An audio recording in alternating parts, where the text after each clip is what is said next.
তিনি কোরআনের মুফাসসির, আর একদিকে তিনি জিহাদের ময়দানের মুজাহিদ। তুমি কেন বোঝো না, কেন বোঝো না? রাষ্ট্র এবং কোরআন কখনো বিচ্ছিন্ন হবে না। কোরআন আছে যেখানে আমরা থাকবো, ব্যক্তি জীবন থেকে শুরু করে আন্তর্জাতিক জীবন সব জায়গায় কোরআন থাকার দরকার আছে না নাই? কেন থাকবে? তোমার রাসূল একদিকে মসজিদে নববীর ইমাম, আর একদিকে তিনি মদিনার প্রেসিডেন্ট। রাসূলুল্লাহ যে কোরআন দিয়ে মসজিদে নববীতে নামাজি ইমামতি করেছে, একই কোরআন দিয়ে তিনি মদিনার রাষ্ট্র পরিচালনা করেছে। কথা বলেন, আরো জোরে বলতে হবে। এখন কোরআনের শাসন আছে? কোরআন শুধু তেলাওয়াত আছে, কোরআন কিন্তু কোরআনের বিধান রাষ্ট্রে নাই। হ্যাঁ, একটু মিলিয়ে দেখেন তো আছে? রাসূলুল্লাহ ভবিষ্যৎবাণী করছে যে আলা ইন্নাল কিতাবা ওয়াল সুলতান লা ইয়াফতারিকান, অচিরেই শাসন ক্ষমতা থেকে আল্লাহর কোরআনকে আলাদা করে দেওয়া হবে। ফালা তুফারিকুল কিতাব, তোমরা যেন আল্লাহর কিতাব ছেড়ে দিও না, তোমরা যেন আল্লাহর কিতাব ছেড়ে দিও না। তোমাদের কোরআন দিয়ে কেটে দ্বিখণ্ডিত করে ফেলাবে, মেশিন গানের বুলেট চালিয়ে তোমাদের বুক ঝাঁঝরা করে দেওয়া হবে। ঈসা আলাইহিস সালামের সঙ্গী সাথীরা এত জুলুম নির্যাতন চালানো হয়েছে, ওমা ইয়াসুদ্দুহু যালিকা আন দীনিহি, আল্লাহর দ্বীন থেকে তারা এক কদম দূরে সরে যায় নাই। আজকের এই তাফসীরের মাহফিল থেকে আমাদের সিদ্ধান্ত নিতে হবে, ইসলামের চরম দুর্দিন, আল্লাহর কোরআনের চরম দুঃসময়। এই দুঃসময়ে সকল বিধানের উপরে একদল মানুষ আল্লাহর কোরআনকে বিজয়ী করার জন্য জানমালের কোরবানি করে শিশাডালা প্রেসিডেন্ট নাই ঐক্যবদ্ধভাবে বাতিলের বিরুদ্ধে সংগ্রাম করে চলেছে। আমাদের জেল হোক, জুলুম হোক, আমাদের ঘর ছাড়া করা হোক, বাড়ি ছাড়া করা হোক, মাসের পর মাঠ জেলখানায় বন্দী করে রাখা হোক, ফাঁসির মঞ্চে ঝুলে দেওয়া হোক, আমরা আল্লাহর কোরআন ছাড়বো না। রাজি আছেন কারা কারা? হাত তোলার লেগে দেখা।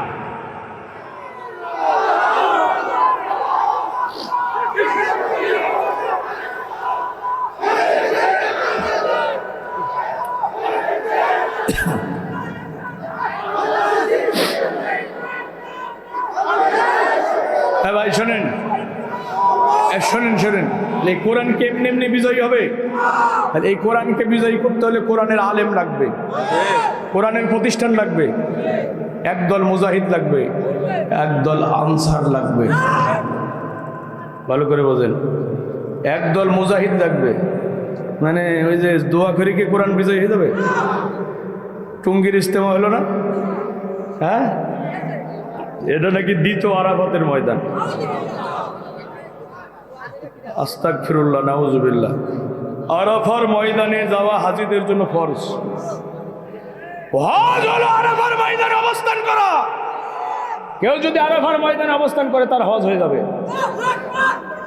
ভালো করে শোনেন, এবছর আরাফার ময়দানে তাবুতে আমাকে আল্লাহ কথা বলার সুযোগ করে দিয়েছিলেন।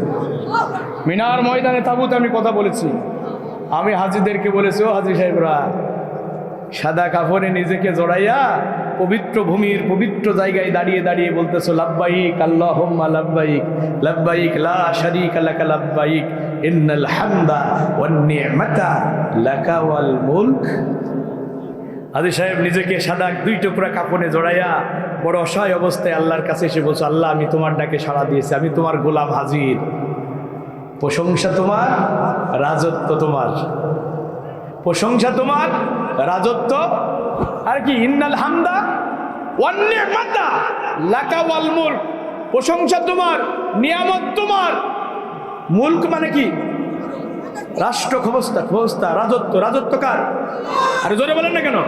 তো হাজী সাহেব তো সাদা দুই টুকরা সাদা কাপড়ে নিজেকে জড়িয়ে বললো, আল্লাহ রাজত্ব তোমার, রাজত্ব তোমার। এই বলে সে জামারাতে গিয়ে শয়তানকে পাথর মারলো। আবার ওই হজ থেকে ফিরে এসে যারা আল্লাহর জমিনে আল্লাহর কোরআনের আইন চাই না, তাদের সাথেই আন্দোলন সংগ্রাম আছে না? যারা কোরআনের আইন চাই, আল্লাহর জমিনে আল্লাহর কোরআনের আইন চাই, তাদেরকে দু চোখে দেখতে পারে না। কথা বলেন না কেন? তাদেরকে জানের দুশ্মন মনে করে। আল্লাহর কসম, আমাদের কি অপরাধ, আমাদের কি অপরাধ? আমরা বলছি যে জমিন আল্লাহর, এখানে আইন চলবে, রাষ্ট্র ক্ষমতা থেকে কোরআনকে বিচ্ছিন্ন করা যাবে না। সারা দুনিয়ার মালিক আল্লাহ, এখানে আইন চলবে, আল্লাহর আইন দিয়ে রাষ্ট্র চালাতে হবে, এই কথাটা বলা কি আমাদের অপরাধ? এখন এই কথা বলার কারণে আমাদের নামে মামলা হামলা আছে না নাই? যারা হজ করে আসে তারাও মামলা করে, পাথর মেরে আসছে আবার এসে মামলা করতেছে। আমি বলছি এক শয়তানের এক শয়তানকে পাথর মারতেছে। কথা বলেন ঠিক কিনা? এক শয়তানের এক শয়তানকে পাথর মারতেছে। শাসন ক্ষমতা থেকে কোরআনকে বিচ্ছিন্ন করে দেওয়া হয়েছে। আমরা কি বসে থাকবো? যদি বসে থাকেন, যদি আপনি মুজাহিদ অথবা আনসার, ভালো করে শোনেন, মুজাহিদ অথবা আনসার, হয় আপনি হবেন মুজাহিদ না হয় আনসার। দুই শ্রেণী লাগবে কোরআনকে বিজয় করার জন্য। একদল মুজাহিদ লাগবে, একদল আনসার লাগবে। মুজাহিদ মানে যারা সরাসরি সংগ্রাম করবে, আর আনসার মানে সাহায্য করবে, শেল্টার দেবে, টাকা পয়সা দেবে, বুদ্ধি দেবে, পরামর্শ দেবে। কয় শ্রেণী লাগবে? আরে জোরে বলেন না কেন? মুজাহিদ লাগবে, মুজাহিদ লাগবে, আনসার লাগবে। আমি বলছি না, কে বলছেন? এই দুই শ্রেণী লাগবে, মুজাহিদ আনসার, মুজাহিদ আনসার, এই দুই শ্রেণী ময়দানে লাগবে। ভালো করে শোনেন, খুব ভালো করে হৃদয় দিয়ে আমার কথাগুলো শোনেন। এই মুজাহিদরা চেষ্টা করবে আর আনসাররা কি করবে? সাহায্য করবে। এই দুই শ্রেণীর চেষ্টার বদলতে দিন বিজয়ী হবে। এখন দোয়া করে বিজয়ী করা যাবে না। কোরআনুল কারীমে আল্লাহ বলছেন, والذين آمنوا وهاجروا وجاهدوا في سبيل الله والذين آووا ونصروا أولئك هم المؤمنون حقا। যারা আল্লাহর প্রতি ঈমান এনেছে, আল্লাহর দ্বীনের জন্য হিজরত করেছে, আল্লাহর পথে যারা জিহাদ করেছে, আর যারা জিহাদ করেছে তাদেরকে সাহায্য করেছে, কোরআনুল কারীমে আল্লাহ বলতেছেন উলাইকা হুমুল মুমিনুনা হাক্কা, ওরাই হলো হাক্কানি মুমিন। তাহলে চেষ্টা করতে হবে, জানার মাল দিয়ে দিন কায়েমের জন্য সংগ্রাম করতে হবে, কোরআনকে রাষ্ট্র ক্ষমতায় নেওয়ার জন্য সংগ্রাম করতে হবে, অথবা যারা সংগ্রাম করছে তাদের সাহায্য করতে হবে। এর বাইরে গেলে মুমিন থাকা যাবে না। এর বাইরে যারা থাকবে তাদের বিরুদ্ধে আমার আল্লাহর রাসূল নিজে আল্লাহর আদালতে বাদী হয়ে মামলা দায়ের করবে। কোরআনের এই ছোট্ট আয়াত আমার হৃদয়কে কাঁপিয়ে দিয়েছে। আমরা জানি, আমরা তো সবাই গুনাহগার, গুনাহ নাই কার এমন কেউ আছেন? এই যে হাফেজ সাহেব এখানে বসে আছেন, মাদ্রাসার হুজুর বসে আছেন, উনি কি বলতে পারবেন যে আমি নিষ্পাপ? আমাদের আকীদা হলো শুধু নবী রাসূলরা নিষ্পাপ। দুনিয়ার সব মানুষের গুনাহ আছে, কারো কম কারো বেশি। হাশরের ময়দানে বিশ্ব নবী গুনাহগার উম্মতদেরকে শাফায়াত করবেন। নবী, সিদ্দিক, শুহাদা, সালিহিনদেরকে আল্লাহ শাফায়াত করার অনুমোদন দেবে। তুমি সরদার হবে, তুমি সরদার হবে আখিরাতে আদালতে, পাপীরা মুক্তি পাবে শুধু তোমার শাফায়াতে। তুমি সরদার হবে, তুমি সরদার হবে আখিরাতে আদালতে, পাপীরা মুক্তি পাবে শুধু তোমার শাফায়াতে। কথা বলেন, নবীজি শাফায়াত করবেন আমরা জানি গুনাহগার উম্মতদেরকে, কিন্তু না, শুধু নবী শাফায়াত শুধু করবেন না। আমি কোরআনে দেখলাম আল্লাহর নবী নিজে বাদী হয়ে আল্লাহর আদালতে একদল উম্মতের বিরুদ্ধে মামলা দায়ের করবে। রাসূলুল্লাহ নিজে মামলা দিয়া দেবে। আল্লাহর নবী যদি কারো বিরুদ্ধে মামলা দায়ের করে আর রাসূলের মামলার আসামি যদি কেউ হয়ে যায়, বলেন তো সে কি আর জান্নাতে যেতে পারবে? এখন রাসূল কাদের বিরুদ্ধে মামলা করবে কোরআনে আছে না নাই? ও মুসলমানেরা, সূরা ফুরকান কোরআনুল কারীমের 25 নম্বর সূরা 30 নম্বর আয়াতটা বাড়িতে গিয়ে পড়ে দেখো। আল্লাহর নবী বলতেছেন, ও ক্বালার রাসূল ইয়া রাব্বি ইন্না কওমি ইত্তাখাযু হাযাল কুরআনা মাহজুরা। আমার মরণের পরে যারা এই কোরআনকে পরিত্যক্ত অবস্থায় রাখবে, মাসুর অবস্থায় রাখবে, আমি রাসূল তাদের বিরুদ্ধে আল্লাহর আদালতে মামলা দায়ের করব। এই কোরআনকে বিজয়ী করার জন্য রসুলের দাঁত ভেঙেছে, মাথা ফেটেছে। এই কোরআনকে বিজয়ী করতে গিয়ে তোমার রসুল 3 বছর জেলখানায়। এই কোরআনকে বিজয়ী করতে গিয়ে তোমার রসুলের উহুদে দাঁত ভাঙলো, মাথা ফাটলো। তোমার রসুলকে কোরআনকে বিজয়ী করতে গিয়ে তোমার রসুলের চাচা আমির হামজার কলিজা কুরবানি হলো। এই কোরআনকে বিজয়ী করতে গিয়ে সুমাইয়াকে জীবন দিতে হলো।